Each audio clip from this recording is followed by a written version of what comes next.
Good morning.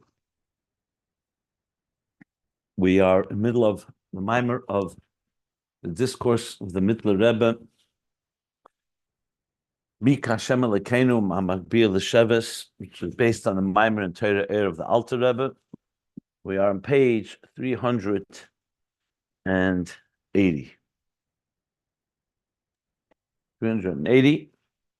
In the Maamorei AdHamtz Bereishis, and if you want to follow the pages, you can find them at Ayin where you have a PDF of all these pages.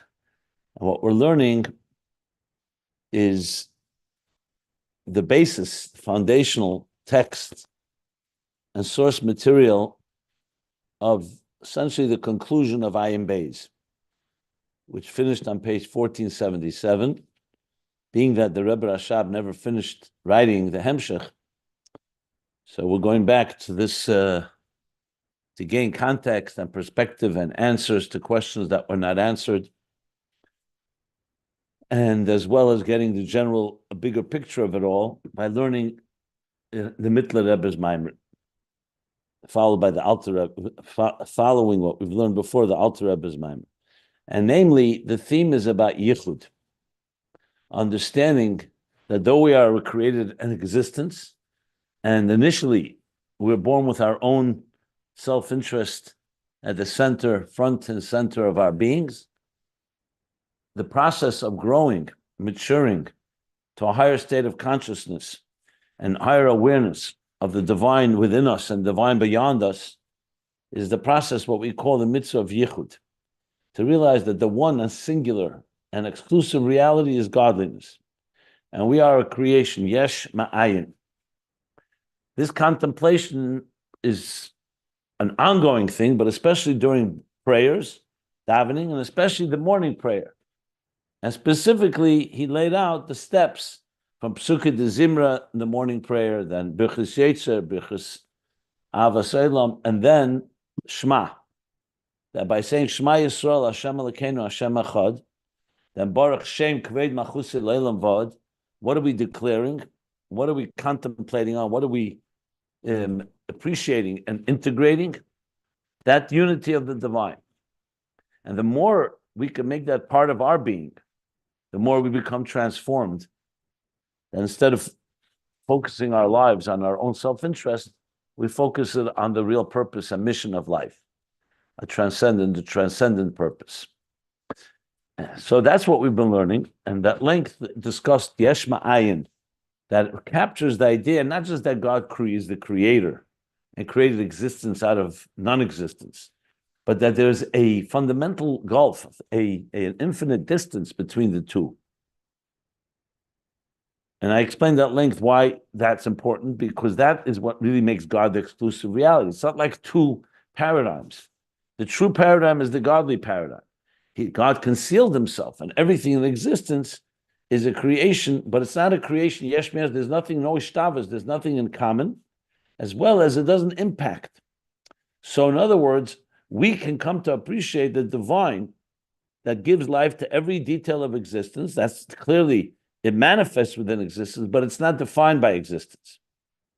That's the key. If it wouldn't manifest in existence, then we're two different realities. We wouldn't be able to elevate ourselves. If it was defined by existence, it would be like pantheism, somewhat. God is nature, nature is God. So you want the godliness within existence, but does not defined by existence.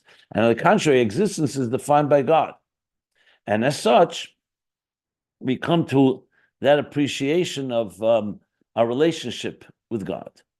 And then on page 380, began B'chol Hanal Yuvan. With all the above is understood, but taste was beer, the Posuk Shema Yisrael. It encompasses within it two levels of Yichud. And he emphasizes both Shema, you find Shema Yisrael, Hashem Elokeinu, Hashem Echad. That's one level. And second is the dalet of Echad, the conclusion of Shema. And Baruch Shem Kved Machusi Leilam is the lower level of Yichud. When you break it down further, in Shema itself, you have two phrases, Hashem Elokeinu and Hashem Echad. And he says these are the two levels of Yichud Elah and Yichud Elah, and Yichud Tata, higher unity, lower unity. cites the kavanas of the Arizal. This is the Yuchadu Ilah Abba Ve'ima Hashem Elokeinu, and Yuchadu Tata is of the Zayin Tachton Zoh and Malchus of Echad, which is in general the difference in Sevav and Mamala.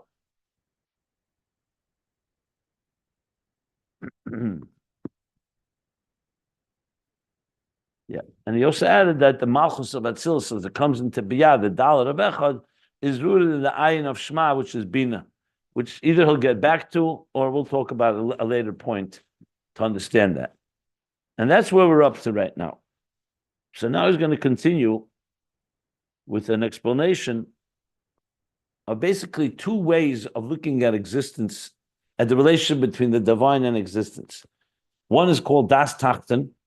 Existence, we look through the lens of existence, and we come to realize that the art was created by an artist.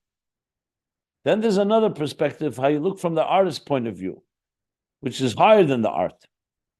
And we'll see as we learn inside what this means.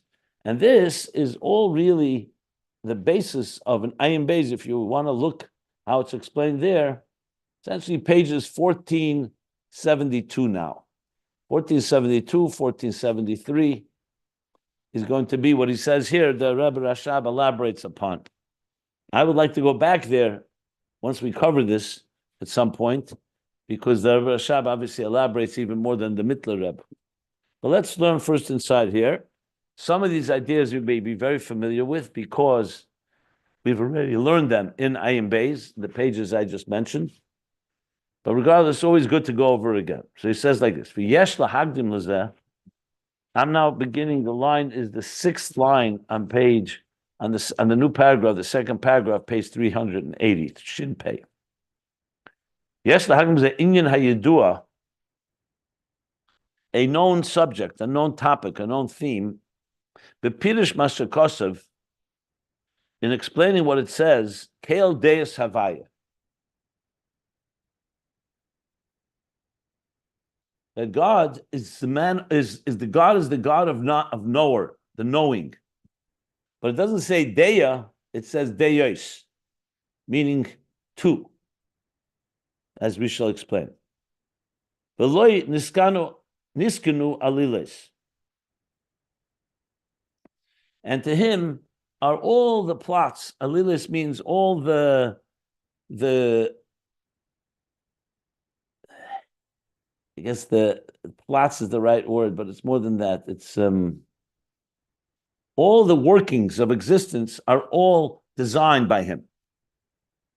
So that's the verse in Shmuel Aleph, which we've learned a number of times. That's the pasuk. We already mentioned loy niskanu alilis. We spelled loy with a vav, loy with an aleph. Okay, but what it does describe is God's knowing, and for a relationship, and His designing all the makings and all the workings, I should say, of existence. So now he's going to explain why does it say Yesh, Kale Deis Havaya. Yesh Beis Deis, because there's two perspectives, two levels of Daas, two perspectives. Daas Elyon, called literally a higher Daas, a higher perspective, the Daas Tachton, and a lower perspective. The Heim Beis Hofchim, and they're two opposites. The perspectives are opposite perspectives. Opposite doesn't mean they contradict. It means they're looking from it from a different angle. Like if you look from the ground up to a mountain, it's very different than someone on the mountain looking down at you. Completely opposite perspective. The Sevel, and since we say Kale Deis Havaya, that God is the Deis, meaning He encompasses both. The Sevel, He Beis HaDeis Ke'echad. He encompasses both and contains both as one.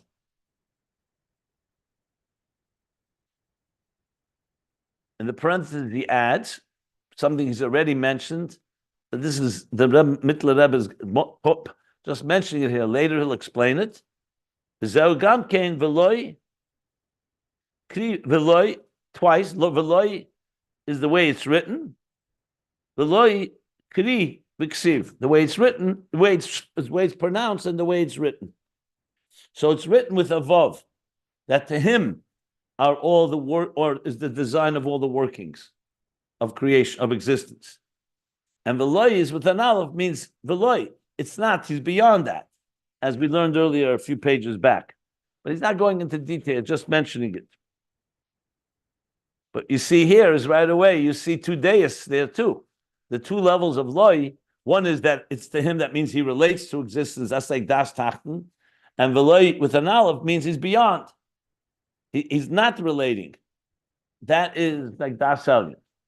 But we'll talk about that more later. Okay, so the two perspectives, he doesn't spell out what they are. We're going to learn them now.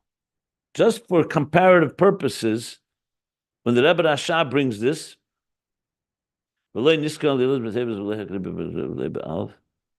he says also, he literally says the same language.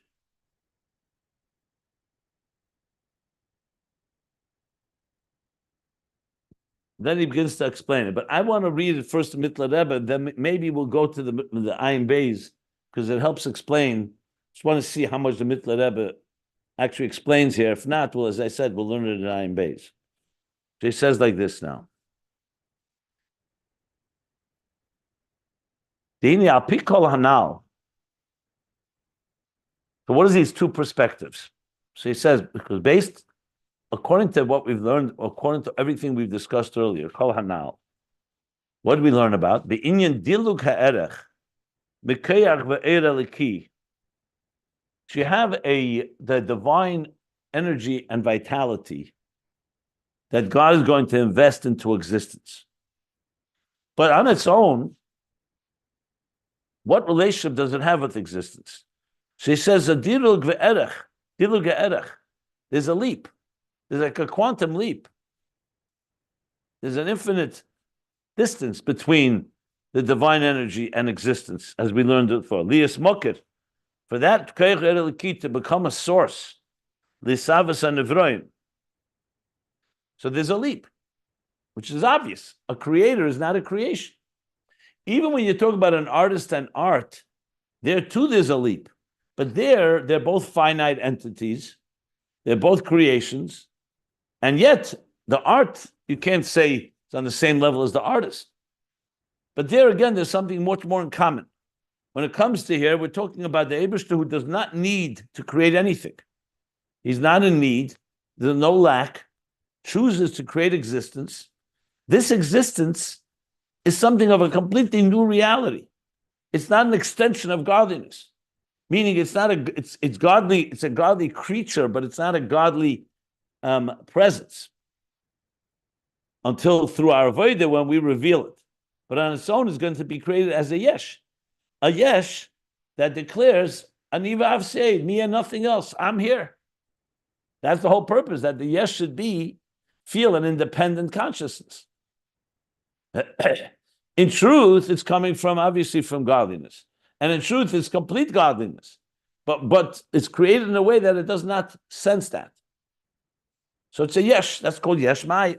So there's a dilug ha'erech, but because there is such a leap, and at the same time, Hashem, God wanted us to have some understanding, so he didn't want it just to be magic. God can do anything, so he created existence, poof, out of nowhere. As we've discussed numerous times, that the whole point of Seder Shtalshlus, the whole point of Atzilus, Bria, Yetzira, Asiya, the higher levels, the lower levels, the spheres, is to give us, an intelligent people, a grasp of a process. That's what Seder Shtalshlus means. A cosmic order, a process, a logical process, which is completely understood by us, because that's how everything works in life. A child grows into a teenager, into an adult. Every project you have begins with a concept, then an outline, then you break it down until you have a final product. Everything consists and exists through a process. Did God need this process? No, but he wanted us to understand it, and he wanted us to be able to retrace those steps to reconnect with him. So therefore, when you say that a divine energy created existence, and you're talking about the divine is so different than existence, He says, the behechlech, harizeba behechlech bebeis madreges. You have to say it comes in two levels. When he says behechlech, he doesn't mean God must do it that way. He means that once God created a logical process and created us as intelligent people with the intelligence we have, the only way this can be happen is through two steps, because you're dealing with two separate entities. So it's like we talked about interface. The interface is the key, and an interface means inter. It's a face, a phase that connects two different entities, like a translator. So this comes to help explain how this manifests these two levels. I'm just looking in Ayin Beis.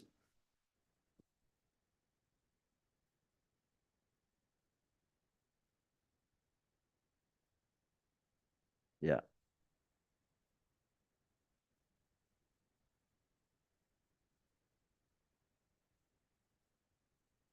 Okay, we'll go back to it when we need to. Meanwhile, we'll continue reading here. So take an example, for instance. We know that energy and matter are reversible. And yet, there's a process of how energy turns into matter. It doesn't begin in one jump. So when you look at let's say, water or fire or any other physical entity, we know today that it's made up of elements, which in turn are made up of molecules, which in turn are made up of atoms, which in turn are made up of subatomic particles, subatomic, as far down the rabbit hole you can go. Why can't you just say that all began with subatomic and then it became water? Why do we need all those middle steps? So everyone will say that makes total sense. Everything in existence evolves, goes from stage to stage. In the subatomic level, it's a very amorphous, quantum-like.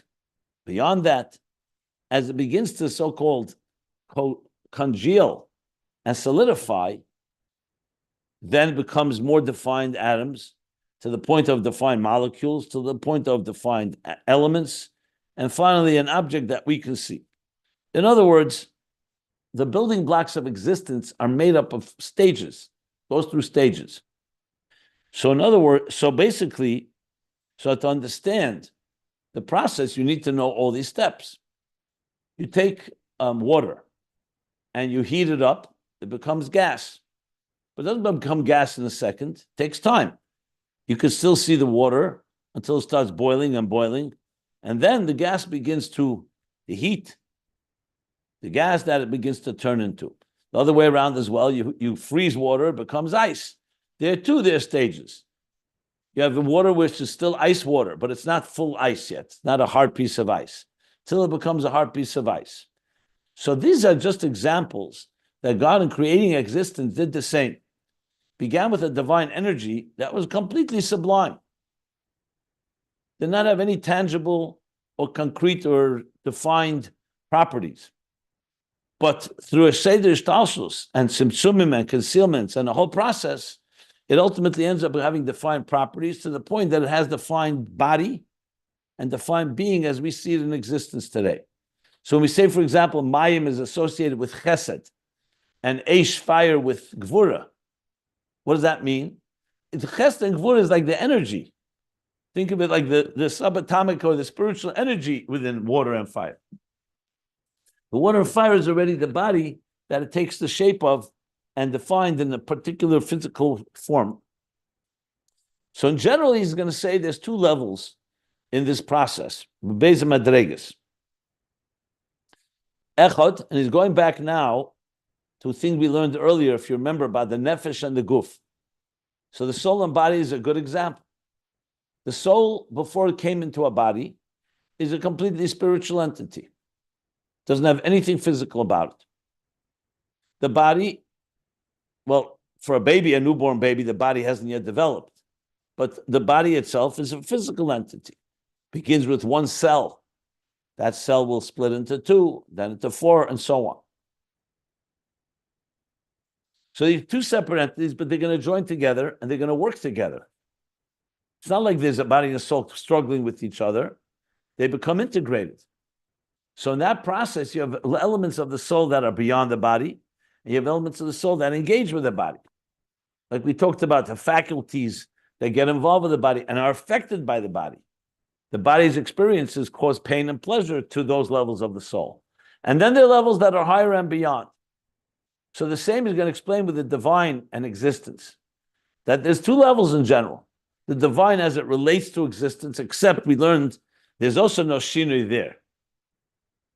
But there is a divine that is koyach hapoel benifel, like machshava dibra ma'aseh, where God says yehi oyer, by yehi oyer, actually creating it, maintaining it, sustaining it. And then there's the levels of the divine that remain removed. Now they're both ultimately not affected, but removed means it doesn't engage with existence. What we learned the chiddush is that even when God engages with existence doesn't define him. That's part of this isbanus. But we'll get to that later. Right now, we're talking about these two levels. So he says like this: Ukamoi echod kamoi al derech moshel.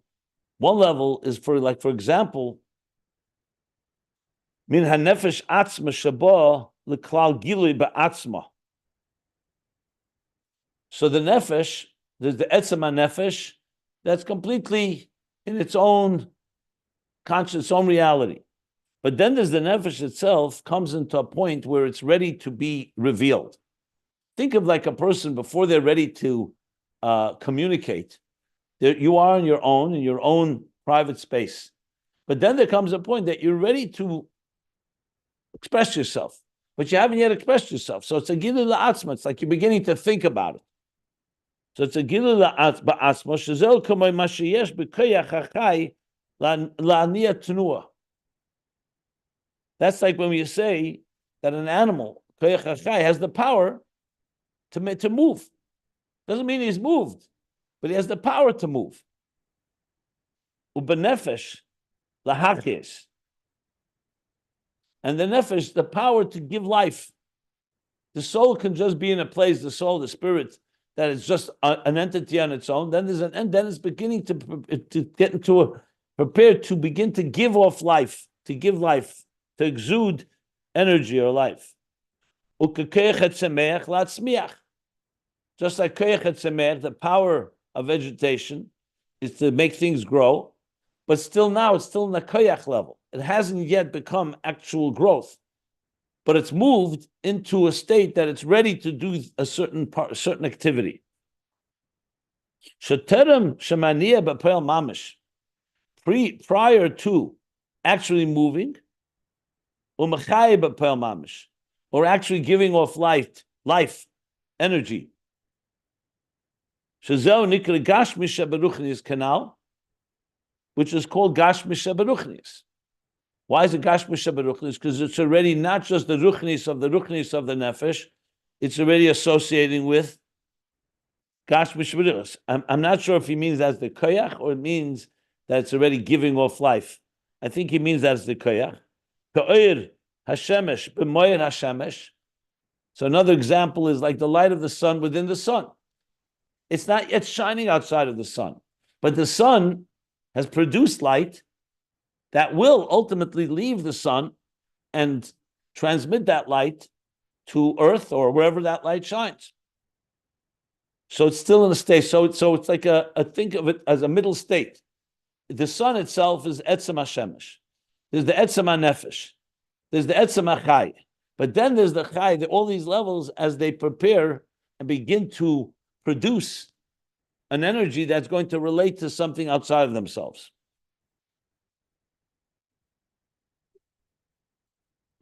So while that light is within the sun, it doesn't have any manifestation. It's completely nullified, as if it's not even considered an existence, as he explains in Shari Yechid V'Amuna, because the sun is the dominant entity. So it's like a teacher who's preparing to teach, but he hasn't taught yet. What he's preparing is still all encompassed within his core essence. But you already have some movement, some shift has happened, it's moved into the state what he's calling here Gili Ba'atzma. Now, all this are these examples is V'zeu Dimyan Lamaila. Dimyan Lahavin Lamaila. This is all an example to understand how it is above in God's creation. Remember, God wants us to understand Him. That's, by the way, part of the Yichud, for us to relate to Him. And not just say, hey, you know what? We know how our world works, but the way God works is completely beyond us. Obviously, there are many things that are beyond us, but there's many things that God allows us, and He Himself chose to create a certain way. Like I explained, there's a process. Thought, speech, action we learned in the previous pages. She says, this is a dimin love in the mile beginning Daas Elyon, the level of Daas Elyon, the higher perspective. Daas Elyon means it's seeing what's going to come, meaning it's preparing what's going to come, but it's from the point of view of the mashpia.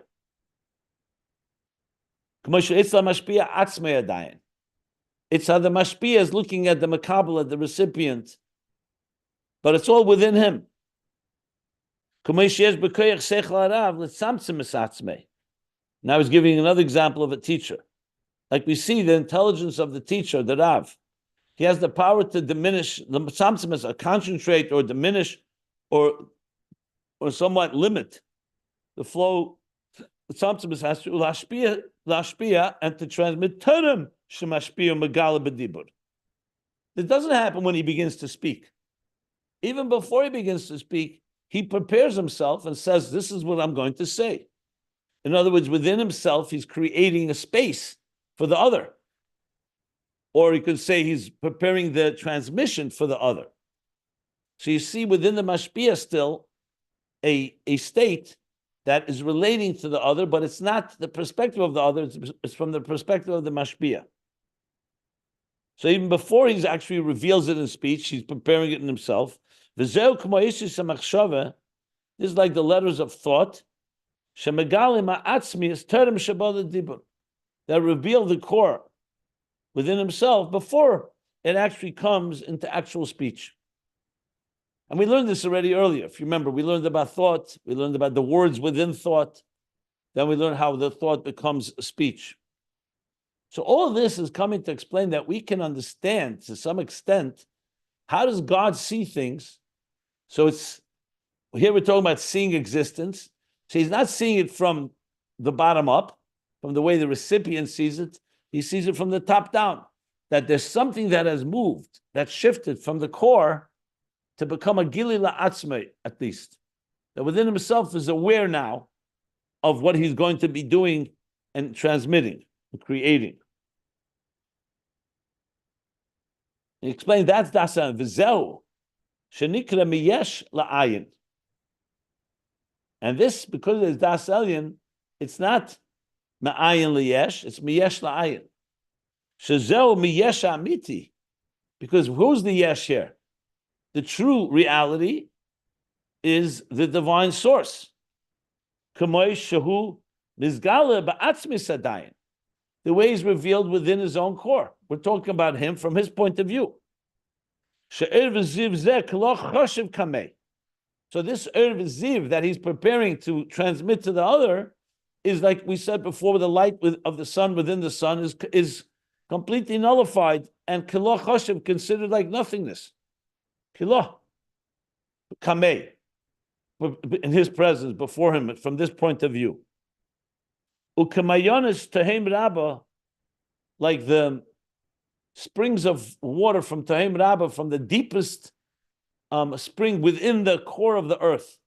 So we know there's springs of water, live springs of water. We're not talking about rivers and bodies of water that are already revealed and crack the surface. But within the core of the earth, there's tahem rabba. Terem shenimshkim hamayonis l'naharis. Before they become from springs into rivers. So it's like a live spring, like you find a live well deep down below the earth. So there's water there, but the water is not yet revealed to anyone else until you dig a well and you draw from it and it becomes a river. The rivers are fed by these springs. So he's giving you another example of a level that is not yet revealed, but in the source, it's already preparing to be revealed.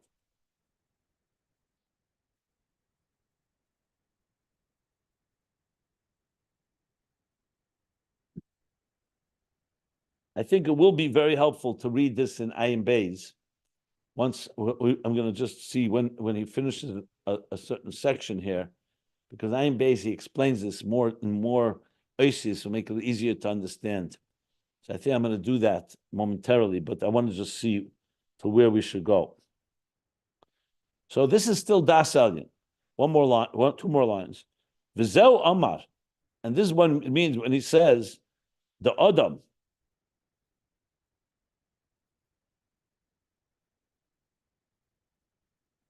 Kodem sheba lahachis haguf canal. Unless he means the Aleph of Adam, like Aleph Dam. Not sure. It could be that's what he means. Or he just means, this is what we say, like we said, the person, before the soul comes to energize the body canal. So we spoke about the soul. Before it comes to actually vivify a body, the soul itself goes into a state that is being prepares itself to give off energy. That's what he mentioned before in the beginning when he started talking. So I think he means Zeu Amad the Adam, unless it's Aleph the Adam, so it's Aleph Dam, which makes sense too, because remember the Dam we learned was the Ruchnius Shebegashmius. The Aleph would be the Gashmius Sheberuchnius, which is the neshama preparing to go into the body. The blood is already where the soul manifests, Damu HaNefesh, into the body, as we learned. So it's possible he means the Aleph of Adam. But he's saying it very beremes, so I'm not 1,000%, but it's very possible that's what he means. That's below, neshama and guf. What does it mean above? V'zeu Omar. Unless he means again the Aleph, I don't think so. That this is what it says. That before the world was created, it was him and his name. What does that mean? Him, we understand. Of course, God was there before the world was created. But what's Shmoy? So he explains, like we said earlier, Shmoy is the gili that God is preparing within himself to create existence, the light that he's going to use to transmit, to create. So even before the world was created, before, in other words, just like the teacher prepares in his mind what he's going to teach, God is preparing the energy that's going to emanate and create. That's a hayahu u'shmoi, and there the shmoi is all part of the hu, as we learned earlier here, and we learned that link in Ayin Beis. That's Daas Elyon.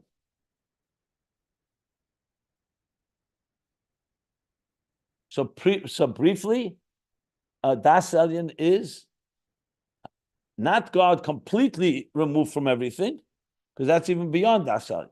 Daas Elyon is God looking at existence, but existence has not yet manifested. Well, it's not a matter of time, actually. It's even right now that way. God looking at existence through his eyes. What does his eyes say? That I have allocated a certain part of my energy that will enter into this existence. But at this point, it's all within the God perspective. It's not our existence. It's like the teacher preparing to teach, preparing to reveal.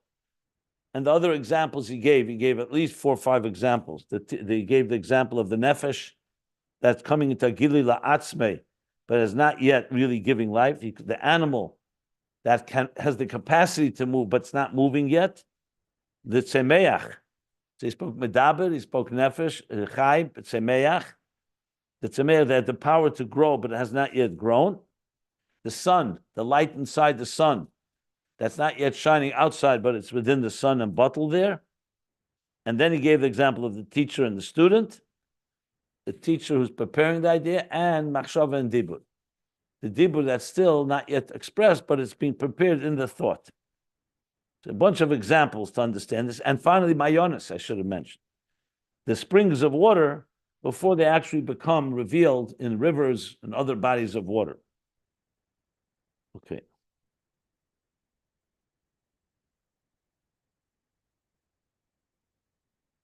What's Das Tachton?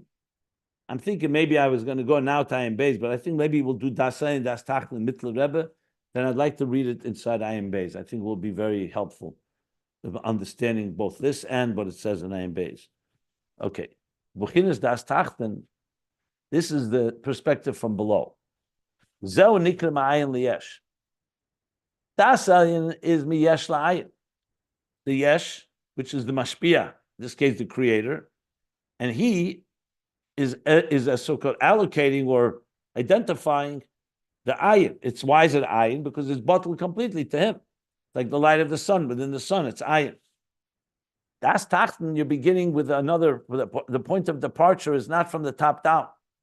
You're looking from the eyes of existence. That's Ma'ayin Liyesh. Meaning that now you're talking about how God, the divine energy, is relating to existence. Going back to the nefesh example, we're not talking now how the nefesh is preparing to give energy to the body.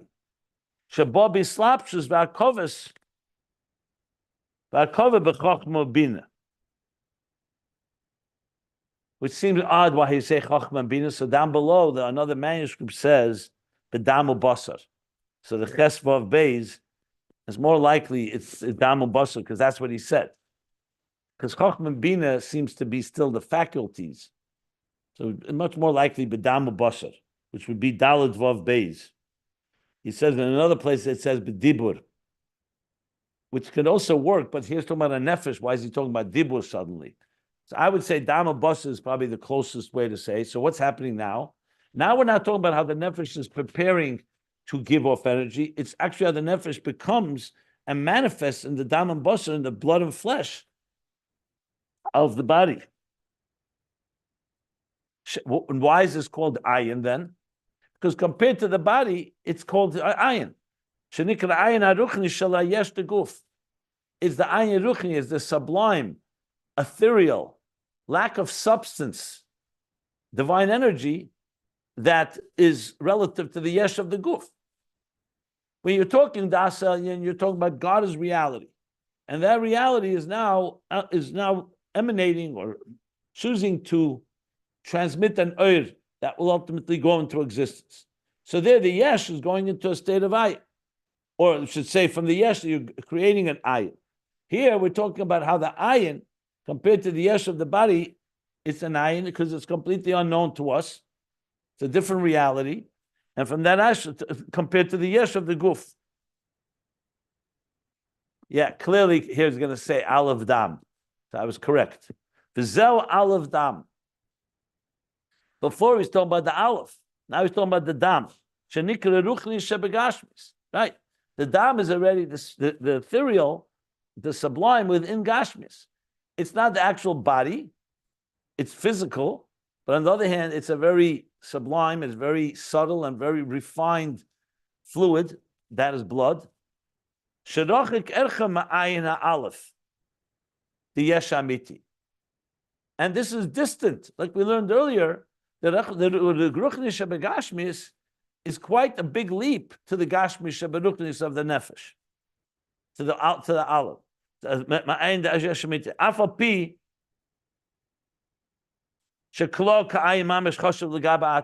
though the higher level of Ayin, compared to the Yesh Amiti, compared to the source, is completely nullified, but compared to the Ayin that's going to go into the flesh and blood, which is the blood into the body, the blood that's going to go into the body, there's a leap, there's a big distance between them. And because of that, that's why you need to have an interface between these two. Next page, 381. That will bind, that will connect, I should say. And bind ma'ayna aleph la'ayna beis. From the Ayin aleph, which is the Ayin of the Yesh above, Daas Elyon, to the Ayin of the Yesh below the body. Hanikra ma'ayin liyesh, in the second one. That's called from Ayin to Yesh. So you need a mamutza between the Ayin from the Yesh, Ayin of the Yesh, to the Ayin of the Yesh above, to the Ayin of the Yesh below. So initially I thought that these were the two levels. These are the two levels, but he's now saying you need a mamutza between these two as well. Ukanal, like we said earlier, da nefesh atzma, muslalus makom mikre aguf. The nefesh itself is completely defies any of the bodily experiences. That's the higher level of the nefesh. Ubispashtusha shala beguf to spoil. It's only when the soul manifests within the body, this level we're calling Ayin to Yesh, Lamata, is when it has an effect to spoil. It gets impacted by the pleasure or pain of the bodily experiences. So you see two levels here, and they're very far apart. One gets affected, one does not get affected. And this is also the veloi and the veloi niskanu alilis. Loi meaning that he relates to it, and loy means he does not relate to it. So he's bringing that pasuk into the picture, which is the pasuk Daas Elyon niskanu alilis. So he's mentioning that here.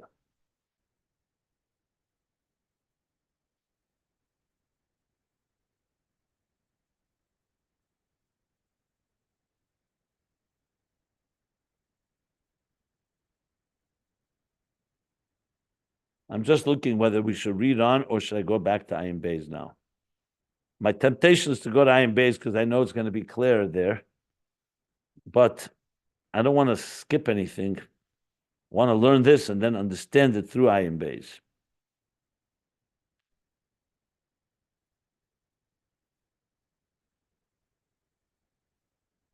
I am going to stop here. I will, however, sum up what he's going to say. So now that we know that there's a leap between the two, so he continues to say there needs to be therefore richuk mokim and hefsek mokim, a hefsek beineim. Because how do you get from the so-called the ruchnius of gashmish of ruchnius, which means the soul is now ready to transmit, but it's not yet physical. How does that jump into gashmish ruchnius, the ruchnius gashmish of the blood that is going to relate to a body? Because at the end of the day, as much as you bring the spiritual downward, there's still a leap needed to get into the gashmis, to get to the body, in this example. So there's a space between them. So he's going to say that's going to be the shinei hamosach. That's the shift that happens through the partition, the curtain, and partition between Atzilus and Bria. That's the mamutza. That's the interface. There were no interface, you wouldn't be able to go from such a high level, even though the nefesh has already gone through some stop metamorphosis, some stage ready to enter. But you need one more step, and that's the partition between Atzilus and Bria, and the tzimtzum that causes that from Malchus you should go into Keser of Bria. That's the next section that he talks about. So I'm just mentioning it because just to have the flow. I would like to go back to Ayin Beis right now. I know we haven't looked at Ayin Beis in a while, so maybe it's refreshing, even though we have looked. We haven't read inside so much. So I think it's going to be helpful to see how the Rebbe Rashab takes this. Because remember, this is critical in the understanding of Yichud. Remember, he's talking now Shema and Baruch Shem and the Shema itself, two levels of Yichud. Yichud Ilah, Yichud Tata. And he's explaining with Daas Elyon and Daas Tachton. So these two perspectives that we're talking about here are very critical in the whole contemplation of Shema, to be able to appreciate and understand that even the human being, the Nefesh Habamis as well, should come to be able to love God, to be able to appreciate godliness. So it's vital to understand these two states. So we talked in general about Yichud, about understanding that reality is God and that Yesh Ayin, and there's nothing in common between them, and that there's no change in Shinui and Ispilus and all that we've learned. But now he's going to bring it more closer home, because we're talking about now, how do we get that into the language and appreciation of our beings?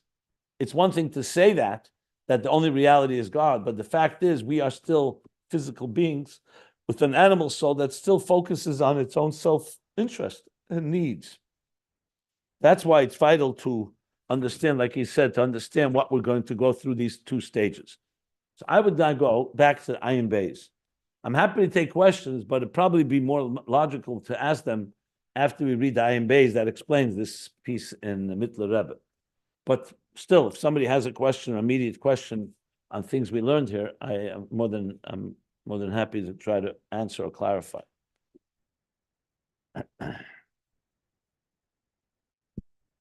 So what I'm looking at now is Ayin Beis page 1472. So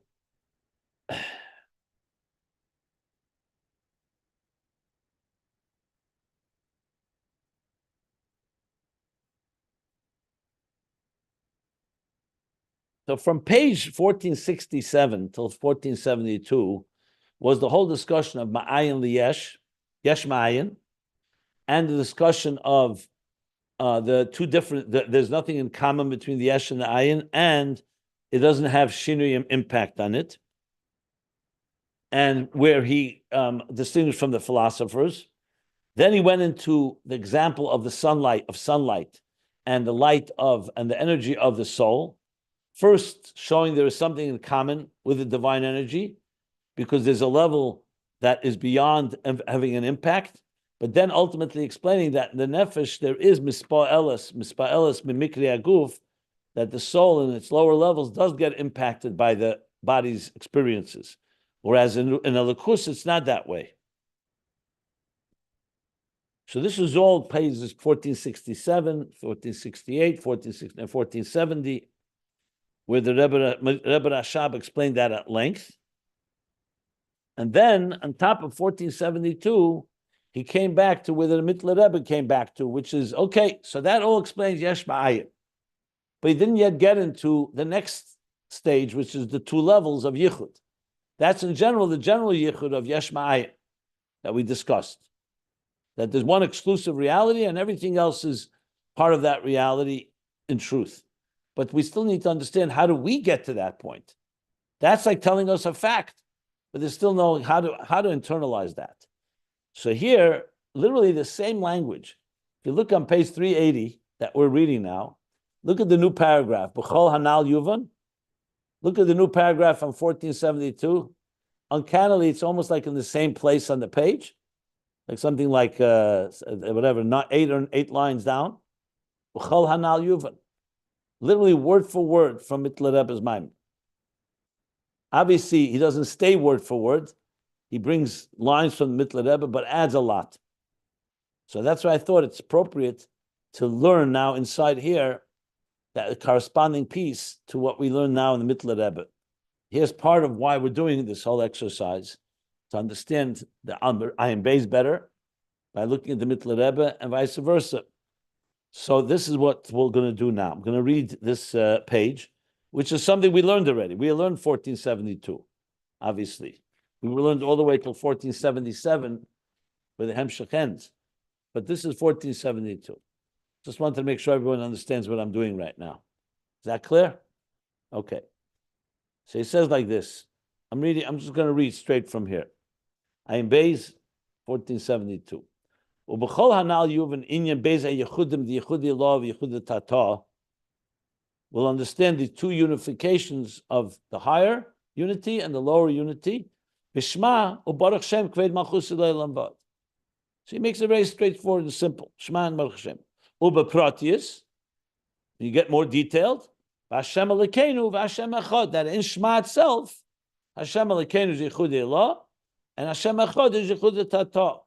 In more general terms, it's Shema and Baruch Shem, which both precede V'Haftas Hashem Elokecha b'chol levavcha b'shnei yitzarecha. Just for the record. Okay. And here he goes, exactly as the Mittler Rebbe did. The Hinei Ksiv, Keil Deus Hashem, V'loi Niskanu Aliles. That to you, to Keil Deus Hashem, God is the God of knowing, two levels of knowledge. V'loi Niskanu Aliles, that to him, is he's the designer of all workings. V'tevis v'loi hakri b'vov haksiv v'loi ba'alef. The word v'loi in writing, in the written, is with a vav, and in pronunciation, we pronounce it with a vav, kri, Vaksiv, and it's written with an aleph. I think I said the other way around before, so I correct myself. If that's indeed what I said. How did he say it here? Let me see.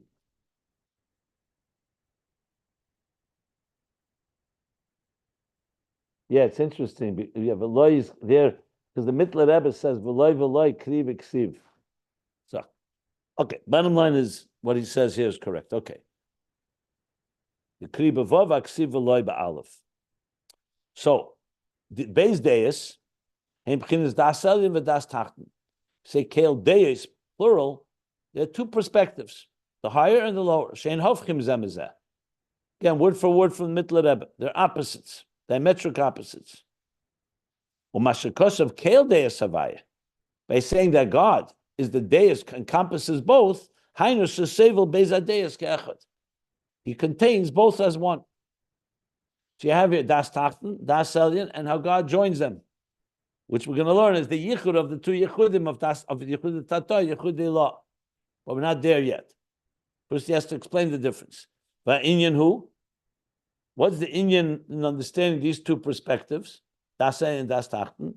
In his Bar again, it's almost word for word from the Mittler Rebbe. He also said, in Yapi Kol Hanal. That was the words of the Mittler Rebbe. Here he's saying, in his Bar the Klolos Eishtalshlus, Ve'esavus Kuma Ha'ara Lavad. And here you're going to see, literally, if you really want to see a contrast of styles, you see Mamish the same Inyan. The Mittler Rebbe writes it, and how the Rebbe Rashab writes it. This alone, you can write an essay of comparing line by line. The Mittler Rebbe writes it, the Rebbe Rashab writes it. Some of it is content, not content as in different ideas, but sometimes a different different emphases, but sometimes it's style and how it's written. The Rebbe Rashab, as I said, is far more into Kalim. Mittler Rebbe is much more of a free flow of consciousness, as you'll see right now. So he says like this. So we learned before that all of creation, being that there's an infinite distance, it's only a ha'ara levad. That's why it has no impact. It's only like a reflection. In other words, there's nothing from the etzem of the creator that's being transferred into the etzem of the creation. Not like Yesh mi Yesh, Ilav Olul, or we call Shefa. Shefa, you're actually taking a piece of the source and imparting it into the recipient. But that's not the case when it comes to creation. It's only ha'ara levad. In other words, the concept of oir that we know as light, so science talks about it much, but from a Torah point of view, that itself is God created. He created a way of conveying his energy when he wants to do something that's completely infinitely apart from him. He does that through oir. That's the mashal of oir. We understand oir from the oir in our lives: sunlight, candlelight, daylight, other forms of light. But Lamaila, light is not light like that. Light is basically, as I've mentioned a number of times, light simply means the power to express yourself. God never needed to express himself. For whom is he expressing himself? He doesn't need it for himself. He is who he is. Mitzusim atzmusa, he's an etzem. An etzem doesn't need expression, does not need even consciousness, does not even need awareness. All those words that we so cherish, awareness, consciousness, revelation, expression, it's all not necessarily in our real atzmi, in the etzem. But God wanted a dira b'tachteinim. By definition, that means another consciousness. And for that reason, you need something that, a creation that will have parameters and definitions and structures and so on. So the first step is that field of energy that he created, the oir. So oir is, so when we look at light below, we can get a taste, somewhat of a semblance of what means divine expression. But it's all ha'ara, as we learned. The lechein emezes shum shinui ba'atzmus. That's why it does not cause any change in the core, in atzmus, just like light does not affect the sun. And that's even the case where the sun was created to give off light. Atzmus is not even a moyer, it's not even, you can't even call Atzmus a source of light, because it's not his role is to give off light. The sun was created to give off light, and still it's not impacted by the light that shines from it. Even the light itself is not impacted, as we learned. V'nizbar gamkein, and was also explained that now this ha'ara, which is the divine energy through which God creates, behechlech sheyesh b'zeh beis madreges. Now, where was this explained? At the end of volume 2 for sure, but it could be referring to some other places. I'd have to look up. By the Mittler Rebbe, he just says behechlech. He doesn't say nizboyer. He just says, what does he say? Well, it's mashma that, yeah, apikol now, how do you say, bo behechlech bebeis madreges. What are the two levels of the oir? So now you'll see the language of the Rebbe Rashab is language unique to the Rebbe Rashab. That the Mittler Rebbe doesn't use the word oir, he uses the word, instead of eira klula ba'etzem, he uses masha nefesh atzma ba l'klal gili ba'atzma. So it's not really a change in content, but the Rebbe Rashab uses words that have become far more common to us in understanding Chassidus. He calls it hakol. So he calls it klula ba'etzem, meaning it's not the etzem, but it's also not outside of the etzem. It's the etzem itself choosing to become manifest in what we'll call expression. The etzem wants to express himself, so to speak. Again, Rebbe Rashab's original wording in comparison to the Mittler Rebbe doesn't change the Havana, but it definitely adds a lot of explanation. It's the power in Atzmus to reveal. How does the Mittler Rebbe say it? You don't have it in front of you? I have both, but I'm trying to compare back and forth, and I lost my place in the Mittler Rebbe. He says, Gili ba'atzma. Nefesh gili ba'atzma. He doesn't really talk about it. Which line? I don't know. I mean, it's middle of the page, 380. Yeah. Okay, I'll find it. Gili ba'atzma, that's how he says it. Shemadrege zu gam ha'ara muvdelas hi mi hayesavus. And this level, even though there's no creation yet, this ha'ara muvdelas hi mi hayesavus.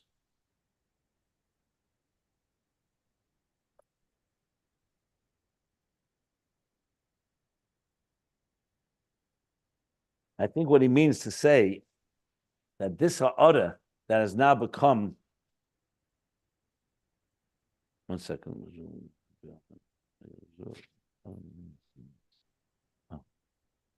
Okay, so from this perspective, also the ha'ara muvdelas, which means the ha'ara that will separate, so to speak. Separate doesn't mean separate completely, because the ha'ara never separates, but it means will manifest within existence, is all part of the creation. So in other words, it's all in a state of Ayin.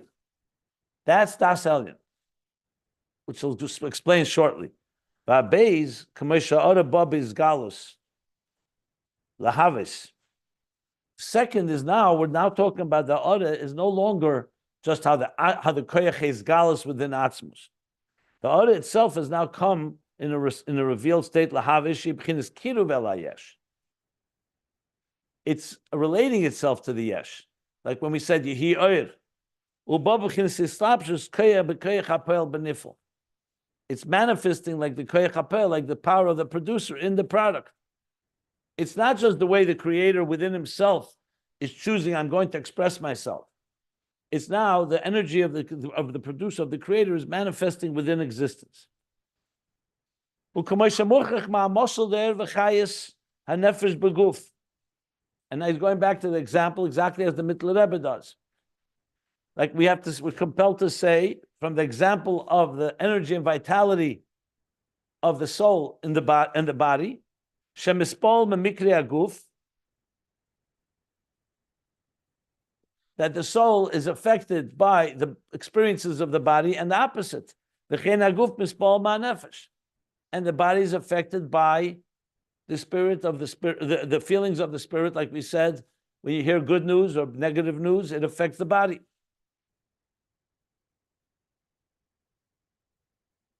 So from this muscle, we're going to see there's two levels. That's what he wants to prove.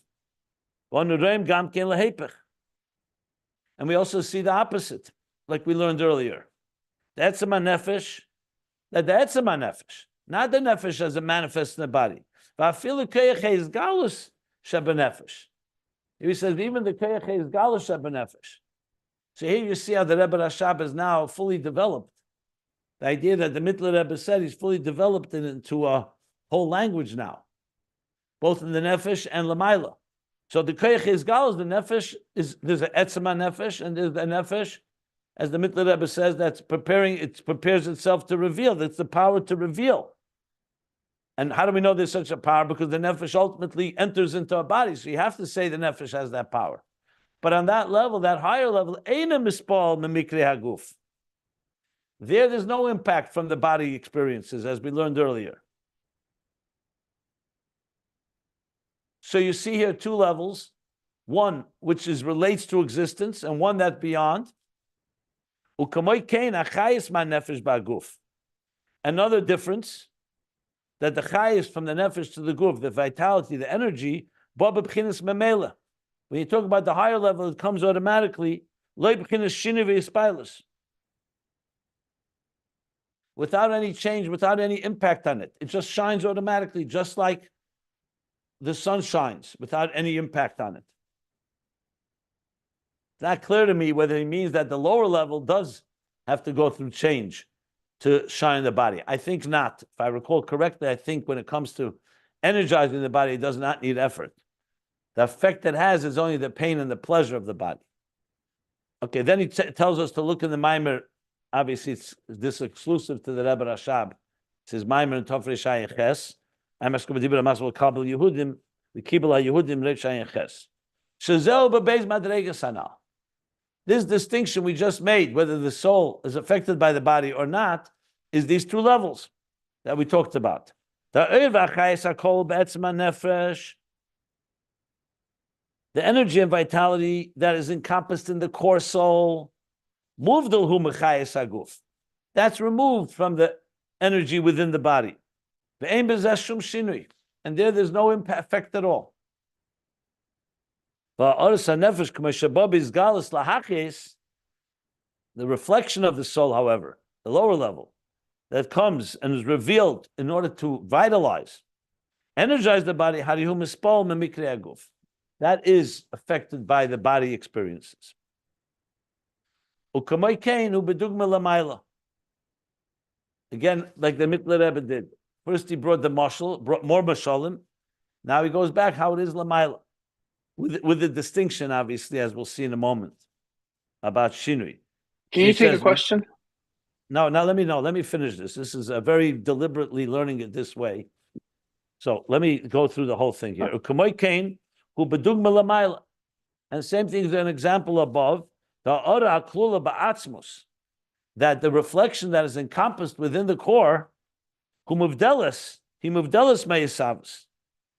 removed from Isavus. Just like that higher level of soul, it's removed. It's all within itself. It's in its own state. And it has no impact at all. That's why it says, I am God, no change. And then there's the reflection of the divine energy that comes and to create. That's like the power of the producer in the product. That moves closer and relates to, engages with, and manifests within the Yesh. And here comes the distinction. And here's the difference between the moshel and the nimshel. That in truth, even this lower level in Elikus, there's no shini canal, unlike the nefesh. That's the distinction. But so why are we using the moshel of the nefesh? Because he wants to bring about two levels. That's where the moshel works. That there's two levels of the nefesh. In the nefesh, it actually creates shini in the nefesh, the lower level. In Elikus, it doesn't create shini. Makom mokim, however, like he says, but the lower level does engage with the Yesh. It's just when it comes to Elikus, engaging does not affect, like we said, God affects existence. Existence does not affect God. God defines existence. Existence does not define him. He contains it, but it doesn't contain him, as the Mittler Rebbe explained. So, but we see two levels here. And this brings us to Daas Elyon and Daas Tachton. Bezehu Beis HaMadrega is the Daas Elyon and Daas Tachton. And now that we understand these two levels of divine energy, as it is two levels in soul energy, we'll understand. The Daas Elyon Yesh. Now you see again how he's taking the Mittler Rebbe and explaining it all. That the Daas Elyon is Lamayla is the Yesh. We're talking about God. The true Yesh, the true reality, the true existence. Yesh Amiti.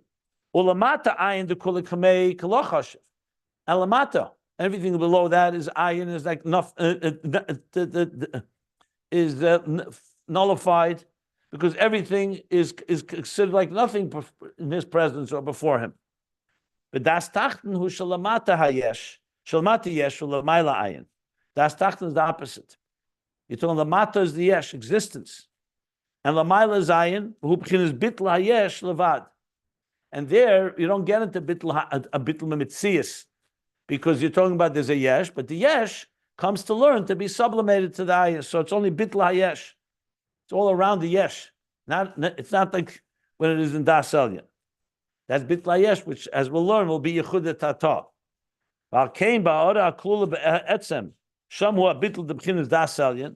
So in the order which is encompassed in the Etzem, the first level, there the Bittul is in the state of Daas Elyon. The Kula Kamei Kala, it's completely nullified, like the light of the sun within the sun. Shabatlu b'tachlis l'gatz etzem amoyer Hashem is k'mosh kosev b'sefer shalbeinim. So this the Mittler Rebbe brings, but he doesn't bring all these details, like the light and reflection of the sun within the luminary of the sun. That is completely, utterly nullified compared to the etzem moyer, the very core luminary itself of the sun, like he says in Shayich V'Amuna, chapter 3. And like the energy and vitality of the nefesh, as it's encompassed in the core nefesh, that's removed from the energy as it manifests in the body, like we discussed. The same with the kol ba'etzem l'mayla in godliness. It's removed from the cosmic order and from creation. That's miyesh to ayin. The Hainu b'chinas says galus b'atzmusei b'chinas yesh la'ayin. That is galus and atzmusei. That is moving from the etzem of atzmusei to a state of expression, which is yesh to ayin, because the ayin expression compared to the etzem is completely nullified. So b'chinas ayin mamish the koloch hoshev. That's mamish ayin. Because what is expression for God? God doesn't need to express himself. Completely nullified. Has no value at all. The Daas Tachton, however, is the other way around. Now we're talking about a divine energy that's speaking to existence, meaning it relates to it. It engages, relates to it. Relates doesn't mean it affects it. It means it relates to it. Like Yehi Oyer, Yehi Rakia. That's already a divine energy that's relating to the creation that is creating. It creates a real Yesh Metzias. It's not just within God envisioning existence. It's actually creating existence. This Bittul is not utter nullification, because here the whole point is to create a Yesh. God wants an existing entity. And v'zeu v'loi niskana b'vav v'loi ba'alef. And these are the two lois. Shezeu b'beis deis hanal. Loi means it relates to it, and loi with an aleph means it doesn't relate to it. The two levels. The Daas Elyon v'loi ba'alef she'en negei klal. In Daas Elyon, it's completely removed. It's not negei altogether. U'b'das tachton v'loi b'vav sham negei ma'isa tachtenim. There it's negei ma'isa tachtenim, which means two things. One, that he engages with existence, but also ma'isa tachtenim, that our avodah does impact him. Avodah, not creation. If you look at the bottom of the last page, 1471, he explains the difference between creation, where there's no impact, and avodah is another story where God chooses that our avodah, like he brought also in the Mittler Rebbe, like the needle, that our sins do have impact. But that relates to the lower level of Malchus, as we discussed earlier. Then the next paragraph is going to continue where we left off with the Mittler Rebbe. So I stopped intentionally in the right place. The next section is going to talk about, so what is the interface between these two, Daas Elyon and Daas Tachton, with these two levels of Ayin, the Ayin of the Yesh Amiti and the Ayin of the Yesh Hanivra. And that's going to be the partition and the curtain, the partition between them, the Mosach and the Tzimtzum between Atzilus and Biyah. But that's the next section. But we did cover now the page 1472, which corresponds to 380 in the Mittler Rebbe. And here I shall stop, and you can ask any question you like.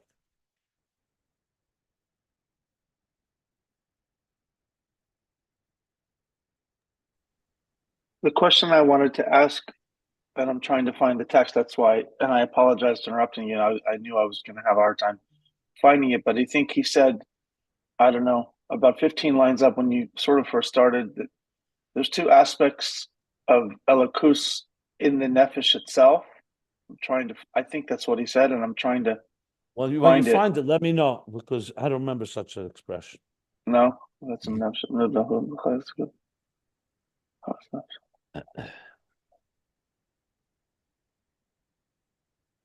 Well, as the teacher, I have to decide where I'm going to make the breaks. Yeah, no, it's not. Yeah, it's my problem. It's not. It's my problem. Anybody has a question that I can't answer, just write down your question while you have it. So that's it. But whenever you get it, let me know.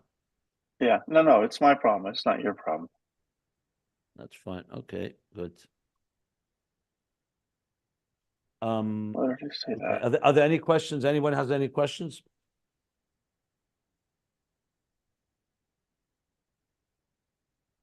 No other questions? Okay.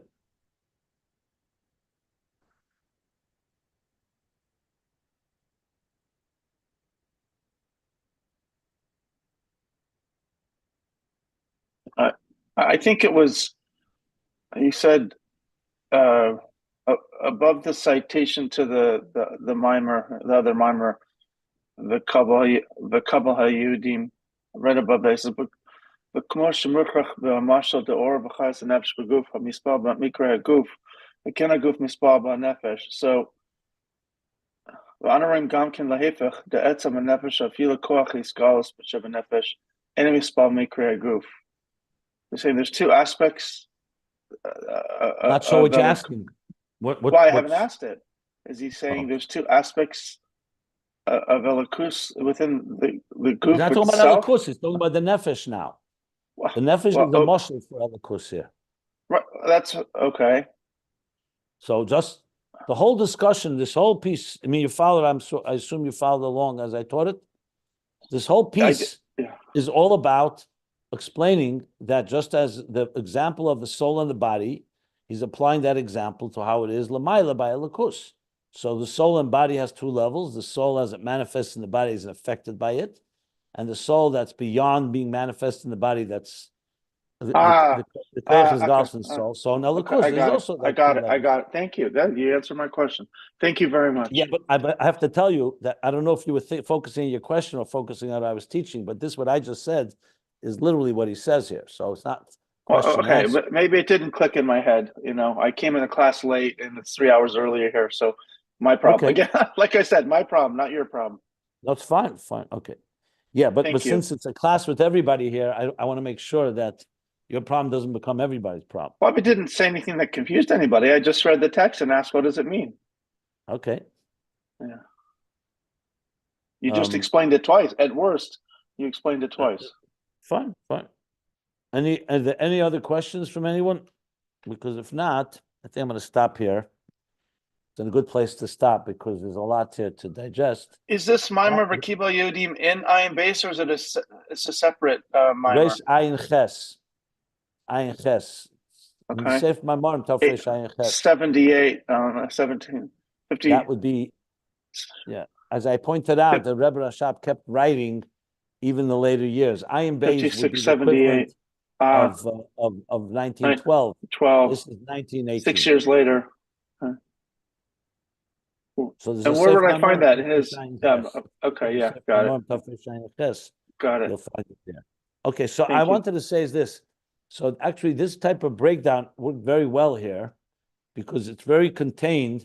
This page 380 corresponding to 1472, and now 381.